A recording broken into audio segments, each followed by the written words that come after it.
blow it out through a small porous membrane here on the bottom, and that provides levitation over a very flat surface.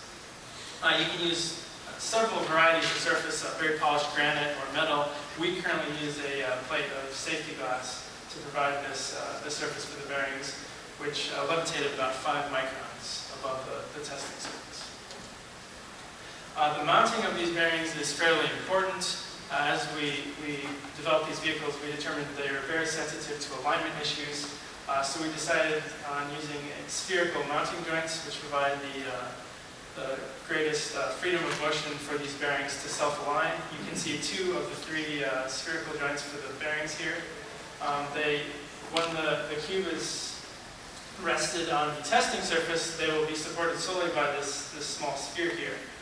You can see some screws here that are connected to the bearings. These do not connect it to this base plate. They're there solely to keep the bearings close to the plate when we pick it up off of the testing surface, but they don't impact it during the actual experiments.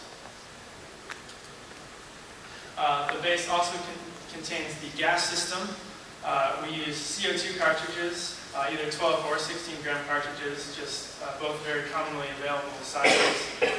They give you a slightly different working time with the smaller amount of gas. You have about 14 minutes of working time for the vehicle and then 20 minutes for the larger 16 gram cartridges. And this air system supports about 11 kilograms of total mass, including both the payload and the vehicle's inherent mass. And this is just a quick layout of the gas system, 2 CO2 cartridges with inline regulators feeding into a pressure valve and a pressure gauge that lets us just observe the operating pressure and potentially adjust the regulators as needed to keep it within that 60 to 80 psi manifold. And then that gas supply evenly feeds into the 3 air bearings. And you can see a layout of this base. Here's a top-down view with the pressure valve, the pressure gauge, the 3 air bearings below, and the 2 cartridges and regulators. And this is its implementation. So the payload mounting segment, as I mentioned before, comes into 3 varieties. The first, normally empty level for breadboard level individual components, they're generally attached by a temporary adhesive for just quick access and reconfiguration of that. Then more complex testing involves the half-cube modules, which sit here as shown, or the full CubeSat modules, which are also attached to a payload mounting segment. And then the optional electronic segment that we use sometimes comes with some common electronic components that we've been using in missions and so forth.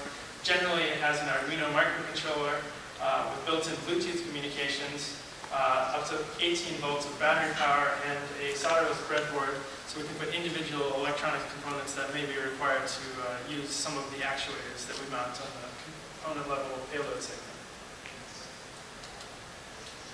Some of the important features of the flow cubes are geared towards allowing us that rapid access and reconfiguration to the individual components and segments.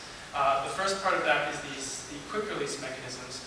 We use these cam-lock pins to quickly attach the different segments. Generally, the base segment down here would attach to the payload segment here with quick release pins. You can see 2 of them there. There'll be 2 on the other side. And then we would also attach the electronic segment with quick release pins to the top of the payload segment. The other important feature of the float cube that allows us quick access to components is the use of a dovetail joint. You can see here 2 half cubes would slide onto this dovetail post that's attached to the payload plate. And that allows very quick access and removal of these components. So when we want to switch something out or just check something, it's very quick to access. And the dovetail is sufficient to secure the components in all the relative degrees of freedom that we need. Though it can slide vertically, just simple gravity will keep these components secure. After designing and implementing the float cube vehicles, we've determined some of the following performance characteristics. The mass, as I said, is about 11 kilograms for the total individual vehicle. With the current construction of the vehicles out of mostly aluminum, we've got about 9 kilograms of payload capacity for the vehicles. The time of experiment, which is represented here, the mean time of gas supply using the maximum amount to 16 grams CO2 cartridges, is about 20 minutes. The operating pressure we run at about 70 psi, which is right at the center of that manifold, just to account for small variations in the pressure as the experiment goes on, and that keeps it well within the operating parameters of the bearings. And we've calculated the friction of this system on our glass test surface. This is a very low number, much lower than any kind of common interaction with glass or ice or anything like that. And then we wanted to keep these vehicles relatively inexpensive. So each vehicle right now costs about $700. This is mostly some of the specialized components like the air bearings that add any cost to this. Most of it is just simple aluminum machining time. So some of the recent experiments we've been using the FlowCubes for are these mission hardware verification tests. One of our upcoming missions is Project Ragnar. It's a microgravity flight, NASA's FAST 2010, that's coming up at the end of September. This experiment will consist of two of these 12.5 centimeter cube modules assembled from the sliding half cubes.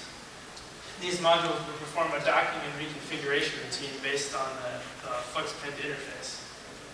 So you can see one module will have a superconductor here. The other module will have some electromagnets shown in red and permanent magnets that will form a flux pinned interface. This interface will be established. Then the two modules will approach each other from a distance and dock in that established equilibrium configuration, which, again, as you've seen in the flux pin video, is non-contacting and stiff at all degrees of freedom. Once that equilibrium position has been established, these electromagnets will actuate the system to a slightly offset configuration, providing a new equilibrium point for the modular system. And you can see one of our FlowCube tests showing the offset, the magnets here in the YBCO superconductor in this module. So in conclusion, I feel like the FlowCube system has successfully demonstrated all of the design goals that we had in mind.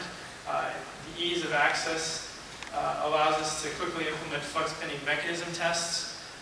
Some of our quick release functions and standardization of the dovetail joint allow us to easily verify mission hardware that we've previously developed. These same features allow us easy access to all of the components of the system for rapid reconfiguration, any adjustments necessary. And then we've maintained a fairly low cost for any sort of air bearing test setup, so we can easily implement a large fleet of these vehicles for our multi-modular systems. So we've had some important lessons learned building these.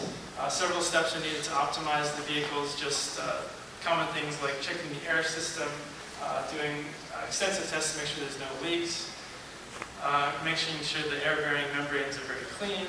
And then the most probably significant thing is these spherical mounting joints. Again, I'd like to emphasize it's very important that the bearings can self-align, so we don't want any input forces from the vehicle, especially the air tubing, onto the bearings. So that was probably our most significant find in developing these. And then the future of FlowCubes is obviously going to be more of these mission verification tests, any other flux pinning mechanism tests that we come up with. Though they were designed with flux pinning in mind, they can easily accommodate any nanosat-sized hardware like reaction wheels, other actuators we would want to test, sensors, that sort of thing. We'd like to make a more expanded computer network so that the computer can communicate with a large fleet of these wirelessly. Currently we just implemented Bluetooth. And then we'd like to possibly introduce some environmental features to our test bed. Maybe simulating a gravity gradient by tilting the entire testing surface, the piece of glass, or having the FlowCube vehicles interact with maybe pendulum suspended modules, that sort of thing. So I'd like to just thank some of my colleagues at Cornell and the members of the Ragnar team and the Space Systems Design Studio, and my advisor, Dr. Mason Peck, and I'll be happy to take your questions.